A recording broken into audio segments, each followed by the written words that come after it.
Bueno, vamos a profundizar todas estas discrepancias que veníamos comentando de la Unión Europea con el economista Gonzalo Cañete. Vamos con él. Hola Gonzalo, ¿qué tal? Lo primero, como siempre, gracias por estar con nosotros. Le quiero preguntar su opinión sobre el hecho de que el acceso a los fondos europeos podría depender en el futuro de si se respetan los valores democráticos y sobre todo cómo ve que un tema económico se vea mezclado con la política, aunque ambos muchas veces no vayan de la mano. Efectivamente, no sorprende para nada. Incluso si se buscan referencias claras de esto, podemos ver que hasta el propio FMI en el pasado ha condicionado los créditos que cedía a países según el corte político que tuviese el gobierno de esos países. Así que ha habido ejemplos a lo largo de la historia en multitud de ocasiones. Los fondos económicos están condicionados a un posicionamiento político del país que los recibe, siempre ha sido así, y la Unión Europea lo que está dejando claro es esto mismo. Cuando habla de valores democráticos, realmente lo que podemos ver es lo que usted ya citó hace un momento, cómo esos valores democráticos en concreto, ¿de qué estamos hablando? Hablamos de temas migratorios, hablamos de temas de políticas de cambio climático y con toda la controversia que este tipo de posiciones arrastran. Creo que en realidad se traduce en una cosa muy sencilla si queremos que la audiencia entienda el problema.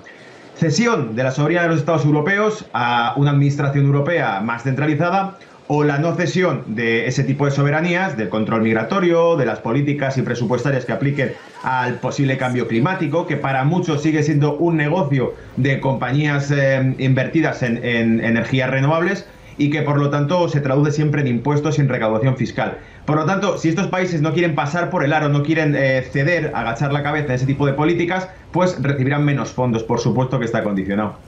Bueno, Gonzalo, lo que se ve de una manera clara es que en los países de la Unión Europea actualmente hay una especie, bueno, se puede decir así, de división, ¿no? Ya lo veía mencionando con esos dos bloques marcados en materia de los presupuestos y después, además, hay que recargarlo de nuevo de la salida, obviamente, de Reino Unido del bloque. ¿Crees que, pese a todas estas diferencias que venimos mencionando los periodistas, se puede llegar a un consenso claro para el beneficio de los europeos? Seguramente sí, porque históricamente esas diferencias siempre han existido. De hecho, más allá de los bloques que usted ha mencionado, hay una diferencia sustancial que deriva desde la Primera y Segunda Guerra Mundial en Europa. La posición de Francia y la posición de Alemania. Francia, ahora mismo, en estos momentos, tiene una postura más de expansión fiscal, de que hay que poner gastos sobre la mesa para reactivar o para estimular la economía, dado que muchos sospechan, la propia Comisión Europea lo ha dicho, una posible recesión esté cercana en 2020-2021 y hay que prepararse aumentando la inversión.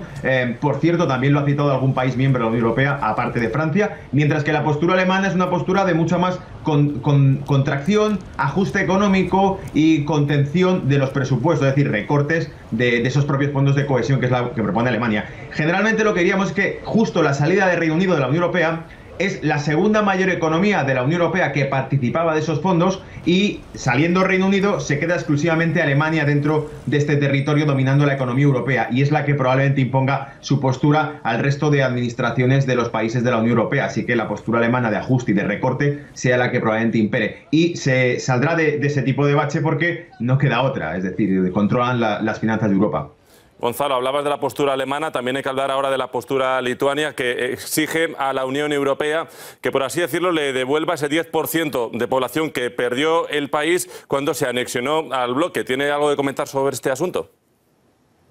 Bueno, creo que sencillamente lo que tratan de hacer los países ahora mismo nuevos miembros de la Unión Europea es que, dado que se necesita su participación, dado que se les requiere en muchos casos incluso la adhesión comprometida al propio euro, respaldar la moneda europea, pues evidentemente ya que le están demandando cuestiones en política social, climática, económica y financiera, pues estos países también están reivindicando otra serie de aportes que hayan podido hacer, como es el capital humano que hayan aportado a la propia Unión Europea durante estos años de anexión a la zona euro. Gonzalo Cañete, economista, como siempre, un placer tenerle con nosotros.